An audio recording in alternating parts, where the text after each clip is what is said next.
منبر نور پر جلوہ فروز علماء ذوی احترام و معزز مکرم سامعین ذی احتشام، استاد محترم حضرت قاری تسلیم رضا صاحب قبلہ، نقیب اجلاس پیکر اخلاص حضرت مولانا شعیب رضا صاحب قبلہ و جملہ علماء ذوی الاحترام، السلام علیکم ورحمۃ اللہ وبرکاتہ۔ وعلیکم السلام ورحمۃ اللہ وبرکاتہ۔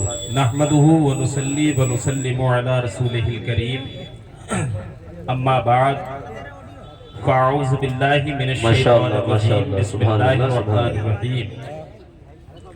قال اللہ تبارک و تعالی فی القرآن المجید والفرقان الحمید، کنتم خیر امت اخرجت للناس تأمرون بالمعروف وتنہون عن المنکر، آمنت باللہ صدق اللہ مولانا العظیم وصدق رسولہ النبی الامین المتین الکریم، ونحن علی ذلک لمن الشاہدین والشاکرین والحمد للہ رب العالمین۔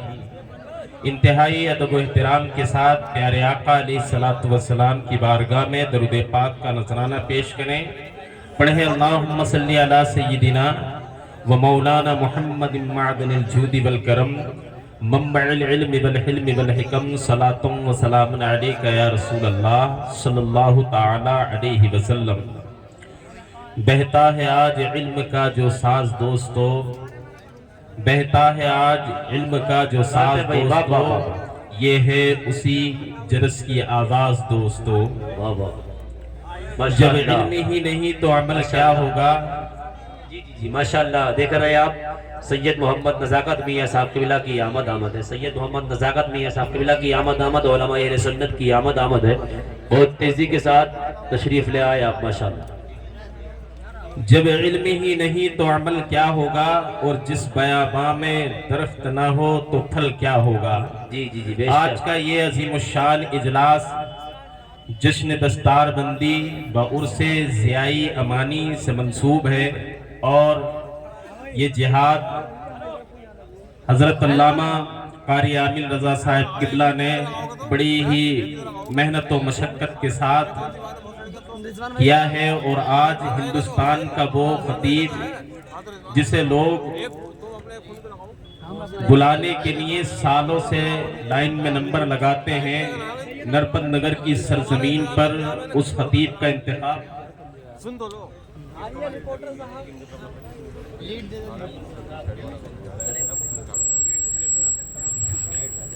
اور ایسے خطیب کا انتظام کیا، لیکن ابھی نرپت نگر کے غیور مسلمان پتہ نہیں کون سی ششو پنج میں ہیں کہ اتنے بڑے خطیب کا سلیکشن ہو کیسے گیا۔ لہٰذا آواز اگر پہنچ رہی ہے تو جلد سے جلد تشریف لا کر اس پنڈال گاہ کو بھریں، اور دو سادات اکرام کی زیارت سے مشرف بھی ہوں، اور حضور سید امین القادری صاحب کے بیان سے اپنے قلوب و اذہان کو منور و مجلہ فرمائیں۔ ماشاءاللہ، اللہ نے کلام پاک کے اندر ارشاد فرمایا، کنتم خیر امت اخرجت للناس تأمرون بالمعروف وتنہون عن المنکر، تم بہترین امت ہو۔ کب؟ نتیجہ بھی بتایا کہ تم اچھے کام خود بھی کرو اور دوسروں کو بھی اچھے کام کی تلقین کرو، برے کاموں سے خود بھی رکو اور دوسروں کو بھی روکو۔ لیکن آج بہترین امت کا خطاب پانے والی قوم جو ہے، بڑی آسانی کے ساتھ یا تو اس فکر میں ہے کہ ہمیں تو بہترین امت کا خطاب ملا تو دین مصطفیٰ سے بھی دور، اور پیارے آقا علیہ السلام کے قول اور ان کے اخلاق، ان کے کردار، ان کی تاریخ سے بھی دور۔ آج ہم لوگ بہترین امت کا خطاب تو رکھتے ہیں، لیکن عمل وہ نہیں کرتے جس کا حکم ہمیں قرآن میں دیا گیا۔ آج کچھ ہی دیر میں کلام پاک کا وہ صحیح کلام پاک جسے اللہ رب العزت نے اپنے محبوب کی نعت کا صحیفہ بنا کر آپ پر نازل کیا، جو پوری دنیا کے لیے ہدایت کی کتاب ہے۔ اور اللہ نے کلام پاک کے اندر فرمایا وَنُنَزِّلُ مِنَ الْقُرْآنِ مَا هُوَ شِفَاءٌ وَرَحْمَةٌ لِلْمُؤْمِنِينَ۔ ہم نے قرآن کو نازل کیا، اسے رحمت اور شفا خانہ بنا کر، شرط یہ ہے کہ ایمان ہمارے پاس ہونا چاہیے۔ قرآن کو ہم نے طاقوں کی زینت بنایا، لیکن قرآن طاقوں کی زینت نہیں تھا۔ قرآن تو دنیا کے اندر ہدایت کی کتاب ہے، قرآن تو شفا خانہ ہے، قرآن تو مومنوں کے لیے رحمت ہے۔ یہ قرآن وہ قرآن ہے کہ جس کے سینے میں قرآن آیا تو قرآن کی برکت سے اللہ رب العزت نے اس سینے کو منور و مجلہ کر دیا اور زمانے میں اس کی عظمت بلند و بالا کر دی۔ قرآن ہے کیا چیز؟ قرآن کو ہم سمجھ نہیں پاتے ہیں۔ قرآن کو ہم نے 30 اور 40 میں پڑھنے والی کتاب کو سمجھا ہے، لیکن قرآن یہ ایسی قرآن ہے جس کو اللہ تبارک و تعالیٰ نے میرے نبی پر نازل کیا۔ اس کا ایک ایک لفظ قوم کے لیے، امت کے لیے رحمت بھی ہے، شفا بھی ہے۔ یہ قرآن ہے کیا چیز؟ جب قرآن دنیا میں نہیں آیا تھا تو قرآن دنیا میں جب تک نہیں آیا تو قرآن دنیا ظلمت کدے کے اندھیرے میں غوطہ زن تھی۔ لوگوں کو جینے کا سلیقہ نہیں تھا، لوگوں کو چلنے کا سلیقہ نہیں تھا۔ اللہ نے قرآن اور صاحب قرآن کو دنیا میں بھیجا، اور جب یہ قرآن دنیا میں آیا تو آنے کے بعد قرآن کو جس نے محفوظ کیا تو وہ قرآن کو محفوظ کرنے والوں کی عظمتیں کیا ہے۔ کبھی صدیق اکبر کی شکل میں جب قرآن کی آیتوں کو سینے میں محفوظ رکھا تو صداقت کے تاجدار بن کر پوری دنیا میں سب سے بڑے صادق و امین بنتے ہوئے نظر آئے۔ یہی قرآن کو جب خلیفہ دوم نے اپنے سینے میں محفوظ کیا تو ہندوستان نہیں بلکہ دنیا کے ہر خطے میں سب سے بڑا عدل انصاف کا بادشاہ بن کر عمر فاروق اعظم کی شکل میں لوگوں کے سامنے آیا۔ اسی قرآن کو جب میرے نبی کے داماد عثمان غنی رضی اللہ تعالیٰ عنہ نے اپنے سینے میں محفوظ کیا تو صحابت کے دریا بہائے ہیں، صحابت کا سلیقہ ملا ہے۔ قرآن کو یہی جب اپنے سینے میں محفوظ کر میرے نبی کے داماد علی شیر خدا نے اپنے سینے میں محفوظ کیا تو قرآن کی برکت سے باب العلم بھی کہا گیا، خیبر کے دروازے کو بھی اکھاڑا۔ اب قریب آ جاؤ، امتحان ہے قرآن کا۔ قرآن کو امام حسن نے سینے میں اتارا، قرآن کو امام حسین نے سینے میں اتارا تو صبر و استقامت کا امتحان دیتے ہوئے کربلا کے میدان میں اپنے خاندان کو نہیں بلکہ اپنے سر کو تلاوت کلام اللہ سے مزین کر کے قرآن کی اس آیت کی مثال دی جس میں زندہ ہونے کی دلیل دی، اور قرآن کو نیزے کی نوک پر تلاوت کر کے قوم کو پیغام دیا۔ جو کلام پاک کی تلاوت اور اللہ کی راہ میں قتل کیے جاتے ہیں وہ زندہ ہے، مردہ نہیں ہے۔ اسی قرآن کو لے کر اب حسین کا سلسلہ چلتا ہے، میرے نبی کا خاندان چلتا ہے۔ یہی قرآن بغداد کے شہنشاہ نے اتارا تو چور نمازی بنتے ہوئے نظر آئے، ڈاکو ابدال بنتے ہوئے نظر آئے۔ یہی قرآن کو لے کر جب ہندوستان کی وادیوں میں نبی کے حکم سے نبی کا نواسا سلطان الہند کی شکل میں غریب نواز ہندوستان میں آیا تو کہیں قرآن کی برکت سے جوگی جے پال کا سر ہے اور غریب نواز کی کھڑاؤ ہے، کہیں انا ساگر ہے اور کاسا خواجہ کا ہے، کہیں اونٹ ہے۔ تاریخ پہ تاریخ پڑھتے ہوئے چلے، اب آ جائے وادیوں کو نچوڑتے ہوئے اتراکھنڈ کی دھرتی پر حضرت صابر پاک کی شکل میں صبر و استقامت کا نظارہ دنیا نے دیکھا، اور قوم کو آج بھی قرآن کا فیضان بانٹ رہے ہیں۔ یہی قرآن کی تعلیم جب رامپور ضلع میں آتی ہے حافظ شاہ جمال اللہ کی شکل میں تو قرآن کا فیضان ایسا بنتا ہے کہ وقت کا پنڈت بھی قرآن کے فیضان سے منور ہو کر حافظ قرآن بنتا ہے۔ یہی فیضان چلتے چلے جائے تو یہ فیضان کا ایک ہدیہ بریلی کی سرزمین پر پہنچتا ہے جسے دنیا سیدی سرکار اعلیٰ حضرت امام عشق و محبت کے نام سے جانتی ہے۔ قرآن کو سینے میں محفوظ کیا اور ایسا محفوظ کیا کہ قرآن پر عمل کر کے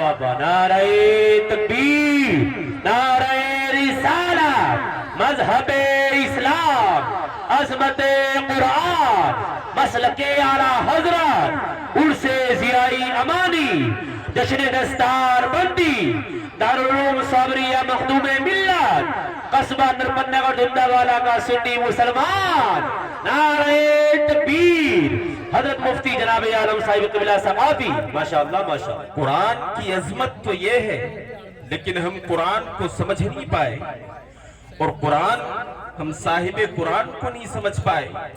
نبی کی عطائیں ہمارے اندر نہیں، نبی کا اخلاق ہمارے پاس نہیں۔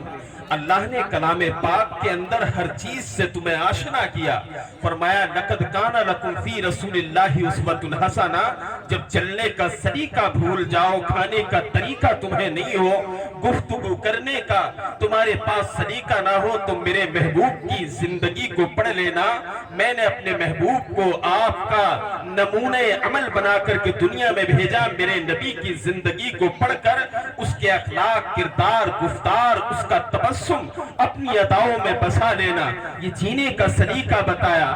آج قرآن کی تعلیم ہمارے پاس ہم صرف سیکھتے ہیں، تو اس وجہ سے ہمارے بزرگ بھی کہ اگر انتقال ہوگا تو بیٹا تیجا یا 40ویں میں پڑھ دے گا، یہ حالات ہمارے ہیں۔ قرآن کی تعلیم تو وہ ہے کہ میں نے یہ پڑھا حدیث پاک میں کہ حافظ قرآن جب چلتا ہے نا تو تم دعا کرو نہ کرو، اللہ کی تمام مخلوق اس کے لیے دعا کرتی ہے، اور سید الملائکہ، تمام ملائکہ اس کی رضا کے لیے اپنے نوری پروں کو بچھا لیتی ہے تاکہ طالب علم راضی ہو جائے۔ آج اگر مدرسے ہیں تو ہمارے پاس سب کچھ ہے، دین کا اور ملت کا یہی سے کام چلتا ہے، لیکن آج ہمارے حالات یہ ہیں، چند لقمے کسی طالب علم کو ہم کھلا دیتے ہیں تو ہم لوگ حقارت کی نظر سے دیکھتے ہیں، ہم لوگ حقارت کی نظر سے اسے کھلاتے ہیں۔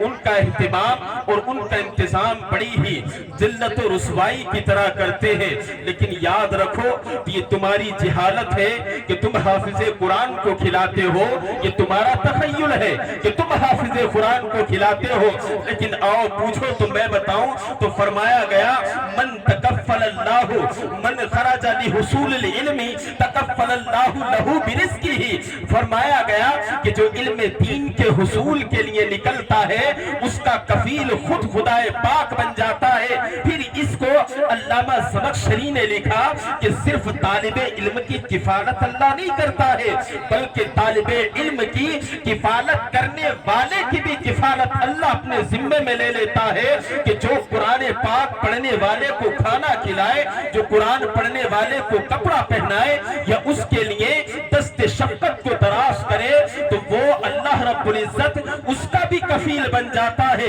اور یہی وہ قوم ہے، زمانے میں رشتہ دار بھول جاتے ہیں، دوست احباب بھول جاتے ہیں، لوگ ہر منصب و مقام کے لوگ بھول جاتے ہیں، لیکن دنیا میں یہ ایک ایسی قوم ہے جسے اللہ کے رسول کے مہمان خانے میں دین مصطفیٰ سے مزین کیا جاتا ہے، جس کے دل میں قرآن کو اتارا جاتا ہے، جسے نبی کی سنتیں سکھائی جاتی ہے۔ یہ قوم وہ ہے کہ جو دنیا میں بھی نہیں بھولتی ہے، جب منصب پر فائز ہو جائے تب بھی نہیں بھولتی ہے، اور جب اگر عمل اچھا کر کے دنیا سے چلا جائے اور عمل کی بنیاد پر اللہ رب العزت اسے بشارت سنا دے تو اس بشارت میں بھی اپنے کفیل کو یاد کرتا ہے۔